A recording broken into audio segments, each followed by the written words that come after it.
Good evening, terrifying minds of the interwebs. I'm Alexa, the resident ooky spooky girly, and today I am super excited to be talking about my favorite demonologists, Ed and Lorraine Warren, once again. Ooh, and horror movie ideas. Question for y'all, what horror icon do you think should be made into a movie that, hasn't been yet? My vote is for Robert the Doll. Sure, he has like a single movie out, but I think he deserves like the Hollywood treatment with a good movie. Let me know your take in the comments, and welcome to the top 5 terrifying Ed and Lorraine Warren cases that should be made into movies next year. Number 5, the Donovan house Ouija debacle. If I've said it once, I've said it a million times. Leave Ouija boards alone. But yeah, here goes. Let me set the scene for y'all. 15-year-old Patty Donovan came across the Ouija board and decided to use it to find a friend. And from the first yes in response to her queries, Patty was hooked. She spent months falling in love with a spirit she believed to be in love with her, telling it private details about her everyday life. After a year of telling all of her secrets to the board,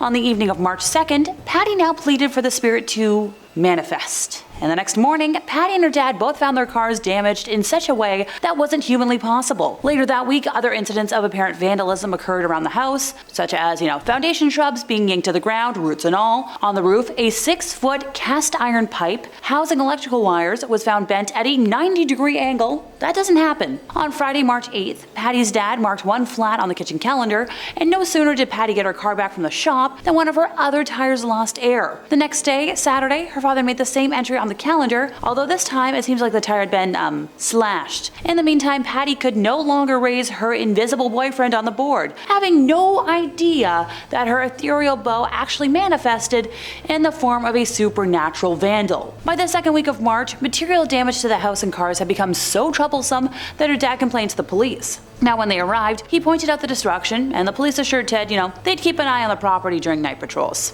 Later that second week, after work one night, Ted and his wife Ellen were sitting in the kitchen with their son Brian when all three heard something smash against a wall somewhere inside the house. Cautiously moving to investigate, they found a gaping 18-inch hole in the plasterboard wall in Brian's room. But it wasn't just like a regular, hole. Instead, the jagged edges of the plasterboard were pointing inward, with the blow coming from inside the walls. Listening in the dark that night, Ted heard the sound of a board being pried loose. But after checking the entire house thoroughly, found no loose boards. The house was further plagued by loud noises every night that only escalated in frequency and volume, along with further unexplainable damage to the walls. On April 1st, furniture began to levitate in the worst April Fool's Day joke of all time, with a 250-pound dresser flinging its contents while flying erratically. Rocks had also begun to rain from the sky, pelting only the Donovan house, which the police bore witness to. Ted eventually broke down at work and explained the horror of his home to his supervisor, who urged him to reach out to the Warrens. Ted instead tried moving his family into a hotel first, and the spirits followed the family there, destroying the room and making so much noise that the family was thrown out of the hotel and forced to return home. Finally contacting Ed and Lorraine, they arrived in Maine as quickly as they were able to, finding the home in complete disarray. Lorraine originally said nothing, although at the time, she sensed in the home the presence of entities so numerous and threatening that she had to fight with herself to keep from running outside. After a lengthy tour of the house, Ed and Lorraine conducted an interview with the entire family, where Patty's history with the Ouija board was finally revealed. The Warrens then contacted the Catholic Church to begin the process for an exorcism to be granted,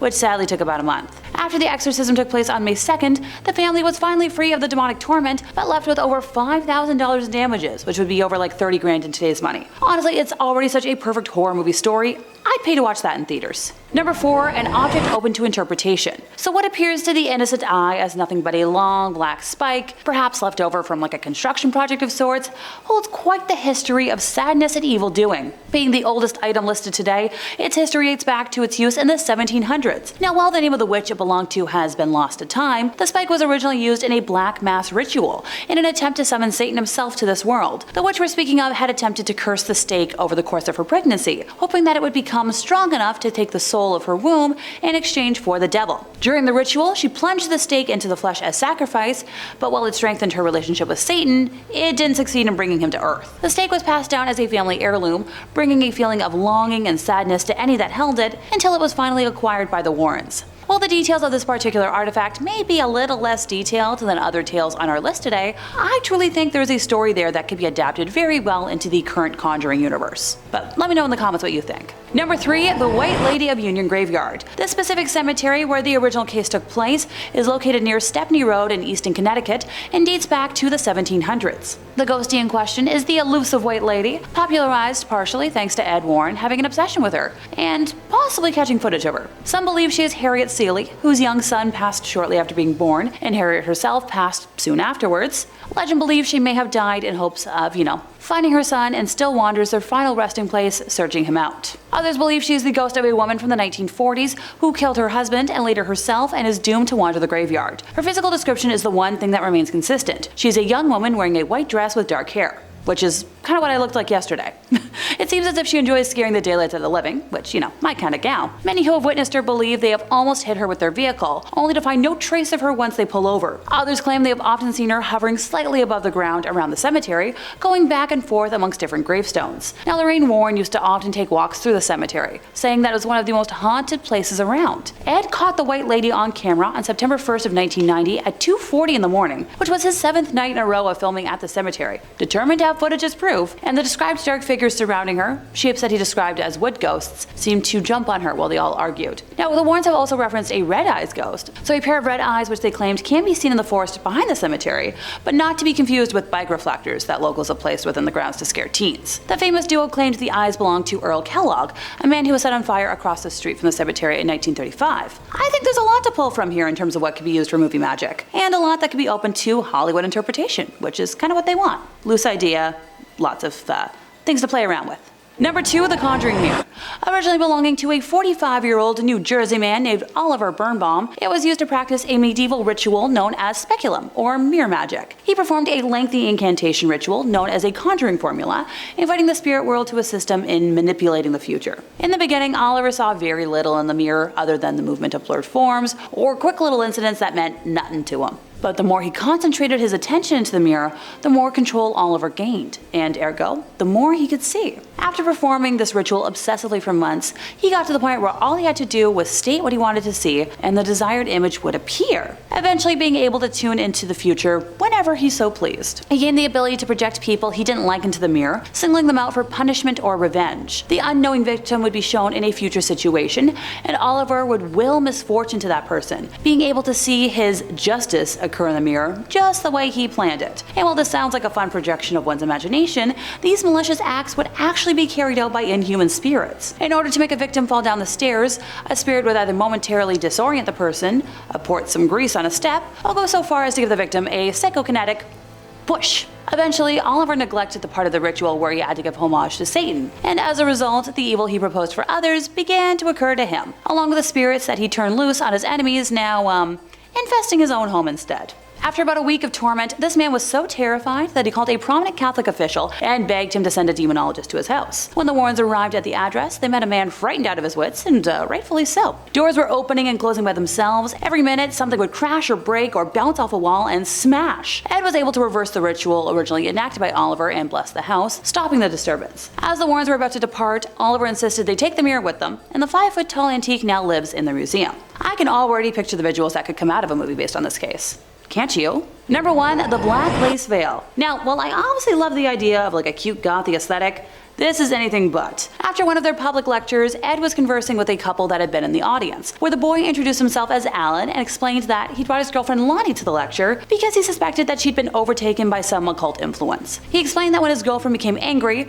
her features would change into something resembling a wolf, and then the voice of a different person would speak from inside of her. When Lorraine walked over to join the group, Lonnie experienced an episode of instantaneous possession and lurched out in an attempt to attack Lorraine. Now, this incident terrified everyone in the vicinity, with the Warrens ending the audience chat session immediately, before Ed escorted the couple to an offstage room while Lorraine stayed outside. In the backstage room, the girl was fully under possession, breathing heavily, and her facial features had transformed into the wolf-like appearance the boy had talked about. After about 10 minutes, the possession passed, and Lonnie was lucid enough to explain dealing with memory loss along with losing hours and days of her life over the last 3 months, which is a symptom common in possession. She went on to share her background. She was a girl wealthy enough to buy whatever she wanted, but money can't always buy love. Originally, her now boyfriend Alan had refused all of her advances and bribery attempts at becoming hers, and she resorted to visiting a store prominent in selling tools to help with witchcraft, purchasing there a book on the black arts, and later that night performing a ritual for acquiring lovers. This ritual involved, you guessed it, the black lace veil,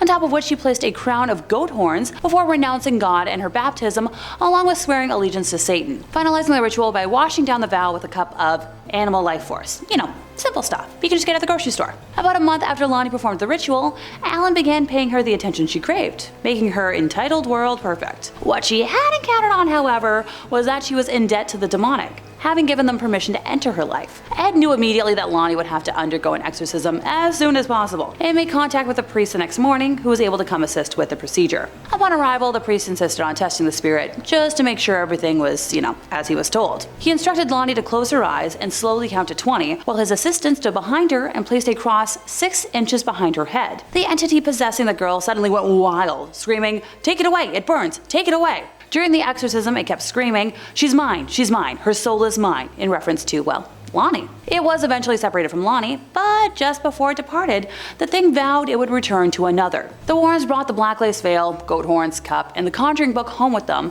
so she would be safe from repossession, but the tale of the veil doesn't end here. Ed received a phone call one day from a man named John Rand, who wanted him to meet his daughter Charlene, who he explained possessed a natural knowledge of what he took to be witchcraft. When she stared at people, even when they weren't aware of it, she'd fill their mind with inhuman terror. Honestly, that could be a nifty little trick. John called Ed specifically because Charlene was manifesting different personalities, some male, some female, and some that couldn't even be called human, but all making extremely threatening statements to John and his wife. Upon bringing Charlene to various doctors and clergymen, they recommended John be put in contact with Ed, and Ed agreed to have the girl and her father visit his home the next weekend. When Ed attempted to shake Charlene's hand upon meeting her, she backed away and stared distrustfully at him, keeping track of every move he made. His attempts to question her resulted in no-end answers, and her eyes began to wander about the room in boredom. When they landed on the black lace veil, though, Charlene jumped up, grabbed the veil, and clutched it to her chest. Her features immediately began to transform into those of a wild, sneering creature, distinct from this otherwise, lovely girl.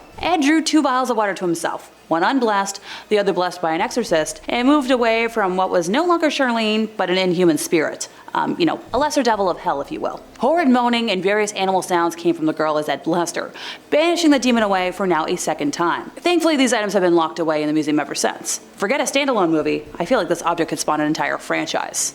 Seriously. And that brings us to the end of our time, and I really hope my wishes manifest in the future. If you enjoyed my ramblings today, could you help us out by giving this video a like, subscribing if you aren't already, hit the bell for more terrifying content from us here at Top 5 Scary Videos, and I'll see y'all next time, you lovely spooky people.